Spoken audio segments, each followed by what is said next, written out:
All right, welcome back. We are in the kitchen and we are getting ready for Passover.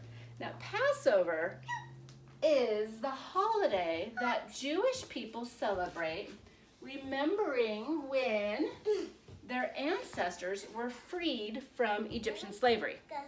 They have a special meal.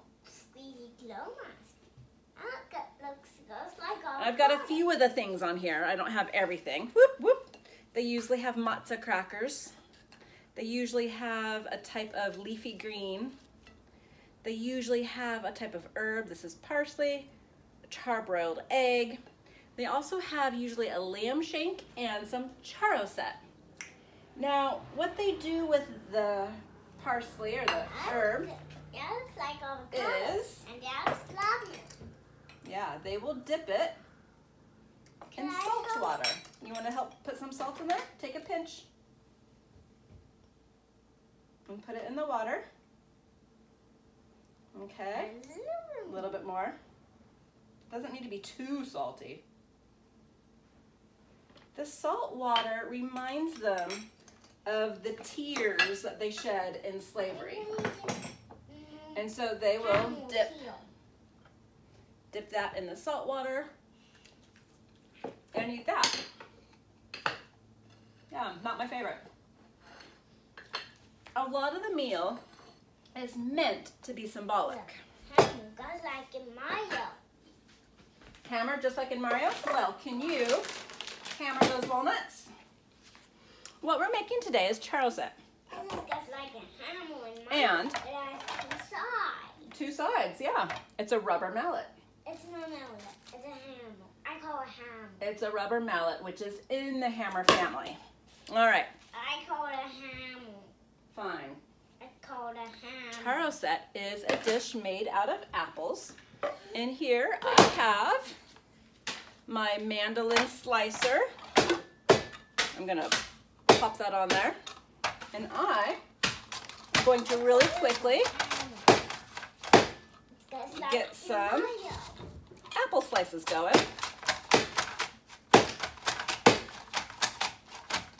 You have the recipe for this in your packets. My recipe is at work, so I'm kind of doing this by memory.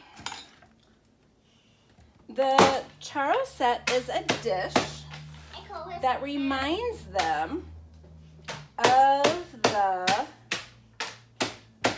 mortar that they used in making the bricks for the Egyptian pyramids.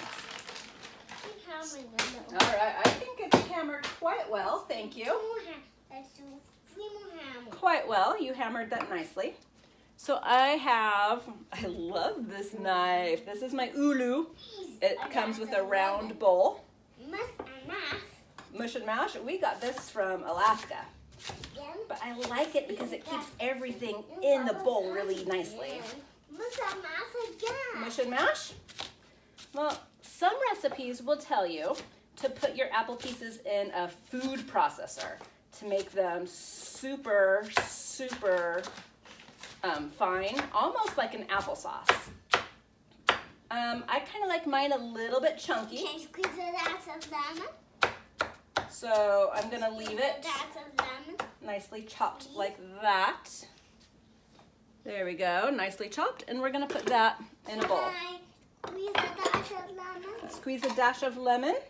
Well, we're gonna put orange juice in. Yeah, it's on. Because. No, Mom. Yeah, that's right. A lot of the recipes will also tell you to use red wine. We don't drink red wine. Or grape juice. We don't have any grape juice. Or orange juice. I didn't buy any orange juice. But my mom has an orange tree. So we are going to make some orange juice. We're going to squeeze a dash Hold of lemon. on. Ready? We're going to turn this on. And push that down.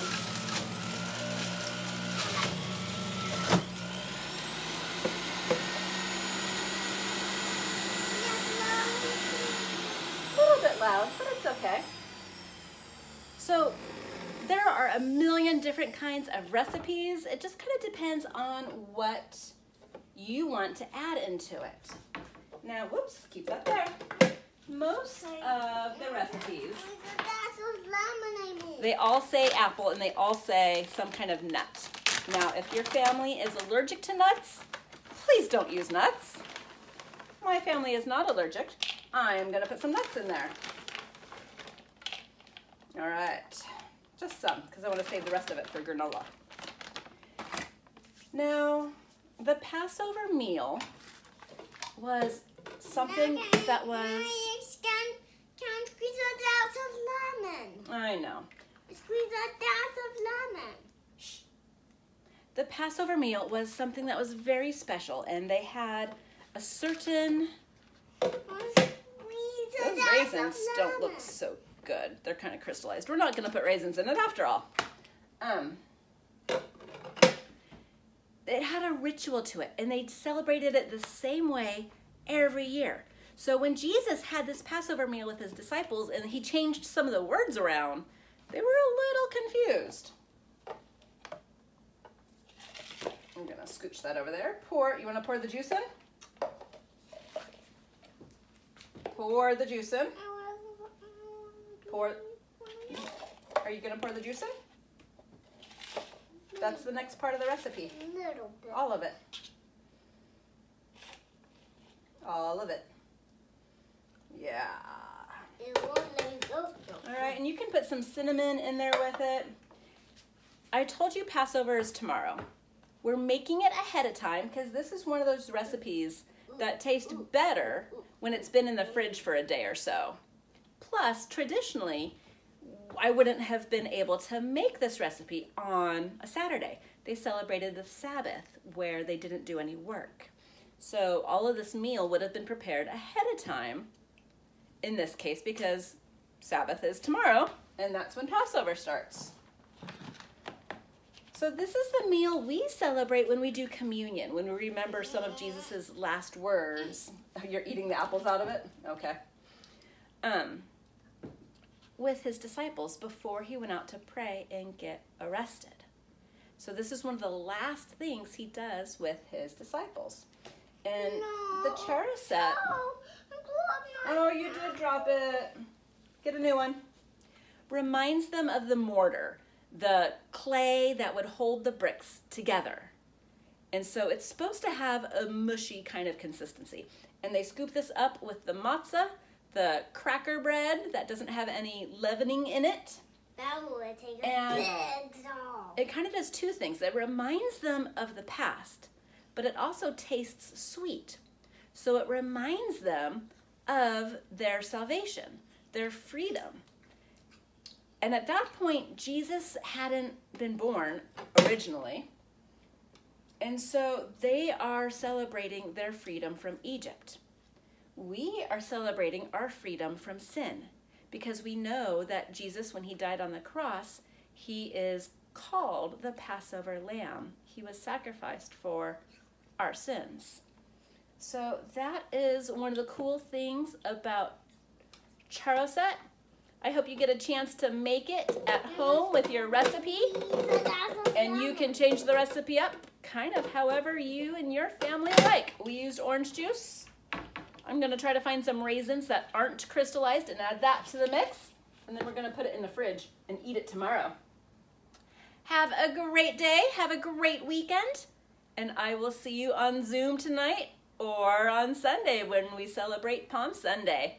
Talk to you guys later. Bye.